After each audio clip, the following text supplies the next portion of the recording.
Hello everyone, कैसे हैं आप सब। एक बार पुनः शिव कोचिंग क्लासेस पर स्वागत है। और हिंदी के सुपर फास्ट रिवीजन में 50 क्वेश्चन कम से कम यहाँ पर होने वाला बच्चों। तो चलिए शुरू करते हैं। आचार्य भरत ने किसको काव्य का आत्मा माना बच्चों? तो रस को काव्य का आत्मा माना है। यहाँ पर आप लोग देख लेंगे ऑब्जेक्टिव, ठीक है बच्चों। यहाँ रिक्त स्थान की पूर्ति में ऐसे क्वेश्चन पूछे जाते हैं और बिल्कुल हिंदी ग्रामर से हम क्वेश्चन लेकर आए हुए हैं।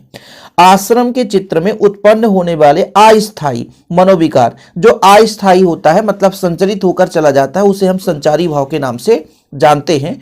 भाव पक्ष में किसकी प्रधानता होती है बच्चों? तो भाव पक्ष में आपके रस की प्रधानता होती है। भाव पक्ष में किसकी प्रधानता होती है? तो रस की प्रधानता होती है।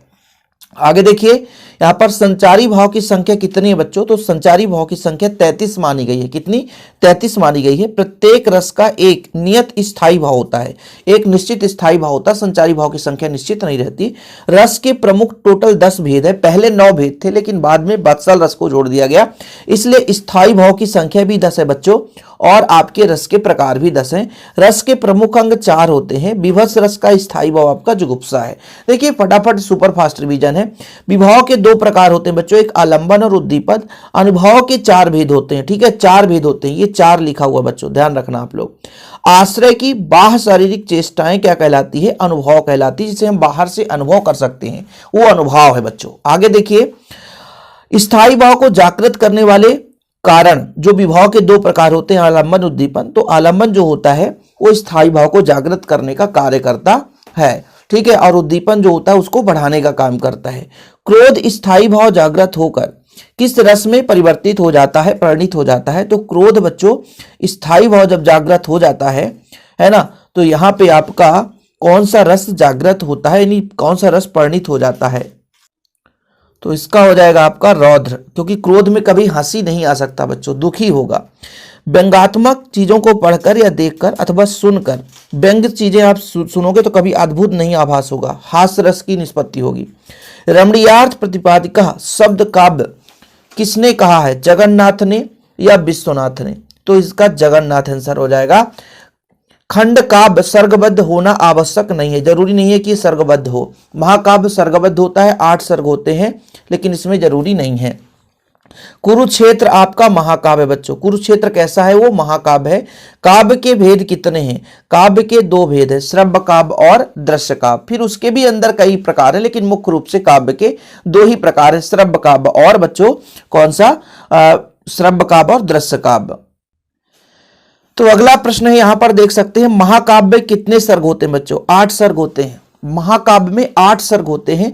रामचरितमानस किसने लिखा है बताओ? इसकी महाकाव्य है तो तुलसीदास जी का। कभी कभी ऐसा क्वेश्चन पूछ दिया जाता है, रामचरितमानस खंड काव्य या महाकाव्य? तो फिर आपको बताना भाई ये महाकाव्य है।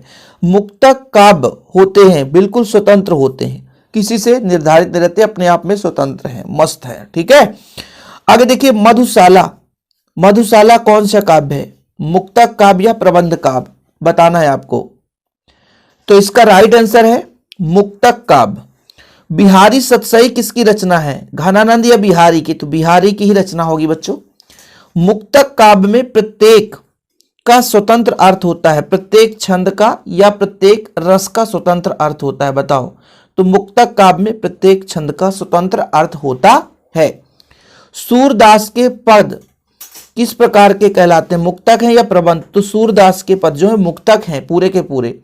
आप लोग बच्चों इन प्रश्नों को गूगल भी कर सकते हैं, कोई दिक्कत नहीं है, क्योंकि एक वीडियो में मैं लगभग 1 या 2 क्वेश्चन गलत कर दिया था। अब मैं जो आपको प्रोवाइड कर रहा हूं, तो खुद इसको मैं, चाहे आप मेरे को 2 घंटा लग जाए पढ़ने के लिए, लेकिन मैं सोचता हूं कि आप लोगों के साथ खिलवाड़ ना हो, कंटेंट जो हो तो ओरिजिनल प्रोवाइड करूं। तो इसलिए बिल्कुल सोच समझ के कंटेंट दिया जाता है और कम समय भाई। इसके पीछे हमारा मेहनत लगा रहता है। लिखने में 3 घंटे जाते हैं, फिर उसको पूरा ढूंढ कर लिखना पड़ता है, छांटना पड़ता है, उसका राइट आंसर ढूंढना पड़ता है, इसके बाद आपको प्रोवाइड किया जाता है। कोई भी टीचर बच्चों बिना पढ़े आपको नहीं पढ़ाता है। तो यही चीज़ हमारे साथ भी होता है और हम आप लोगों के लिए निरंतर कार्य करने के लिए तैयार रहते हैं। बस आप लोग छोटा सा रिस्पॉन्स चैनल को शेयर करने में कर दिया करिए, वीडियो को लाइक करने में, ठीक है। आगे देखिए, किस काव्य का 2 प्रकार है? महाकाव्य और खंड। मतलब ये जो महाकाव्य और खंड काव्य है किसका भेद है बच्चों? तो वो प्रबंध काव्य का भेद है। रागात्मक की प्रधानता, मतलब राग गीत किसमें होगा? वो गे मुक्तक में होगा। पाठ मुक्तक में क्या होता है, पढ़ा जाता है। गे मुक्तक में गाया जाता है, यानी राग होता है वहां पर। शब्द और अर्थ की शोभा बढ़ाने वाले शब्दों को क्या बोलते हैं? जो शोभा बढ़ाता है वो शब्द अलंकार कहलाता है। क्या कहलाता है? अलंकार। आगे देखिए, किस अलंकार में अनिश्चितता बनी रहती है, मतलब संदेह होता है, तो संदेह अलंकार हो जाएगा। जहां कथन में शब्दगत अर्थगत दोनों, मतलब शब्दालंकार भी हो और अर्थालंकार, जब दोनों हो मतलब उभय हो, तो उभय अलंकार हो जाता है। किसी विशेष समानता के कारण भ्रम हो जाए, जब भ्रम हो जाएगा बच्चों तो भ्रांतिमान अलंकार होगा। काव्य का शरीर किसे कहा जाता है? छंद को कहा जाता है। ठीक है, इसे आप लोग देख लेना, मेरे हिसाब से छंद होगा। आप इसको थोड़ा देखना, क्या अलंकार भी हो सकता है। अभी तक मैंने छंद ही इसको समझा है। जहां पर उपमान की उपेक्षा उपमेय को काफी बढ़ा चढ़ाकर वर्णन किया जाए, मतलब उपमेय की प्राथमिकता ज्यादा हो, वहां पे कौन सा अलंकार होगा? ठीक है, बताओ आप लोग भाई साहब, कौन सा होगा यहां पे? तो व्यतिरेक अलंकार होगा। कौन सा अलंकार? व्यतिरेक अलंकार। छंद शास्त्र में पाद का अर्थ है छंद का चतुर्थ भाग होता है। ठीक है, एक छंद में 4 से अधिक चरण हो सकते हैं, 4 से कम चरण नहीं होते, 4 चरण होना कंपलसरी है। ठीक है बच्चों, चलिए, तो बहुत सारे क्वेश्चन कर लिए आपने, 36 क्वेश्चन, और टोटल 52 क्वेश्चन का आज का ये सीरीज है। सवैया के प्रत्येक चरण में 7 भगड़ और 2 गुरु होते हैं। वो आपका कौन सा सवैया है बच्चों? मत्तक यंद सवैया। तो यहां पे आप लोग मत्तक यंद सवैया। वर्णों का एक गण, कितने वर्णों का एक गण होता है बच्चों? तो 3 वर्णों का एक गण कहलाता है।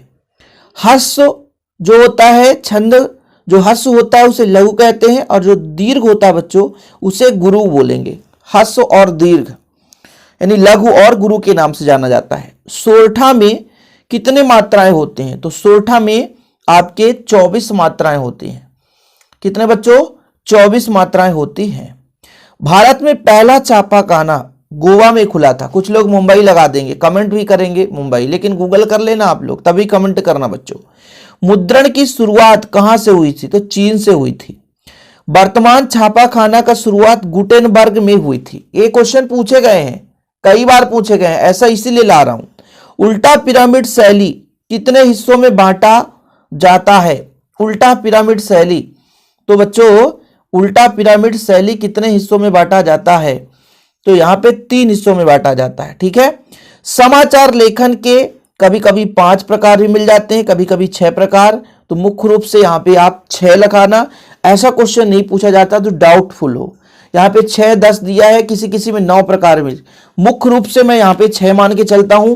आप लोग बताना, जो बच्चे है ना, यहाँ पे आप लोगों के लिए एक क्वेश्चन है, टास्क है कि भाई समाचार लेखन के प्रकार हैं, इसमें 6 में मैं ज्यादा प्राथमिकता देता हूं। ऐसे डाउटफुल वाले क्वेश्चन नहीं पूछे जाते हैं, लेकिन मैंने प्रोवाइड कर दिया है, तो चलो यहाँ पे आप समझ लो। समाचार लेखन उल्टा पिरामिड होता है। उल्टा पिरामिड शैली बच्चों कैसा है? उल्टा पिरामिड शैली। संपादक के नाम पत्र स्तंभ को प्रतिबंधित करता है, जनमत को प्रतिबंधित करता है। संपादक, जनमत मतलब जनताओं के मत को। संपादक कौन है बच्चों? जो आप देखते हैं एंकर जिसे बोला जाता है, टीवी न्यूज चैनल में वो संपादक होता है, चीजों को बताता है, जनताओं की आवाज को उठाता है, वो संपादक है। रिपोर्टर जिसे बोलते हैं। एक सफल साक्षात्कारकर्ता में क्या होना चाहिए? एक ज्ञान होना चाहिए, पर्याप्त ज्ञान होना चाहिए। सुंदरता जरूरी नहीं, जो साक्षात्कार दे रहा है सुंदर होना जरूरी नहीं है, उसके पास पर्याप्त ज्ञान होना चाहिए। स्तंभ लेखन का प्रमुख रूप होना चाहिए, सकारात्मक होना चाहिए। विचार कोई भी दे सकता है, लेकिन सकारात्मक मतलब सही चीज होना चाहिए। संपादकीय को किसकी आवाज माना जाता है बच्चों? आम जनता को। संपादकीय मतलब लोगों की, व्यक्तियों की जो आवाज है उठाए, वही संपादकीय है। बाकी जो बिक जाए वो महामूर्ख है, समझ रहे हो? तो आजकल के बहुत लोग बिक भी जाते हैं, जो ओरिजिनल चीज होती है उसे उठाते नहीं। आजकल के टीवी न्यूज में देख लेना आप लोग। ठीक है, कि भाई साहब संपादकीय का अर्थ ये होता है कि जो आम जनता की मतलब परेशानी को उठाए, लोगों को क्या परेशानियां हैं, किस चीजों से गुजर रहे हैं, गरीबी क्या है, बेरोजगारी क्या है, इन मुद्दों को उठाए, वो संपादक महान होता है। बाकी जो केवल किसी नेता के विचार पर चले वो संपादक कहलाता ही नहीं है, वो तो फिर बिका हुआ एक है ना, जो भी आप कहना चाहो कह सकते हो भाई। कविता को अनजानी दुनिया का उपकरण, देखो यहां पर छंद हुआ, मुक्तक छंद, क्या हो जाएगा इसका? यहाँ पर अलंकार, दो में से एक बताना। तो ये आपका छंद व मुक्तक छंद कविता की अनजानी दुनिया का उपकरण है। कहानी का केंद्रीय बिंदु बच्चों कथानक होता है, इसे लिख लेना, ये अभी पूछा गया था आपके एग्जाम में। कहानी का केंद्रीय बिंदु कथानक होता है। तो इस तरीके से मैंने लगभग 50 क्वेश्चन और आप लोगों को 10 मिनट में पूरा संग्रह करके लाया। और वीडियो पसंद आया तो प्लीज लाइक करके शेयर कर दें बच्चों। एमपी बोर्ड में आप लोगों के लिए स्पेशल हम प्रोवाइड करने जा रहे हैं। यदि जो बच्चा पहली बार आया है चैनल को सब्सक्राइब जरूर कर लें, अपने छोटे भाई बहनों के साथ शेयर जरूर करें। जय हिंद, वंदे मातरम।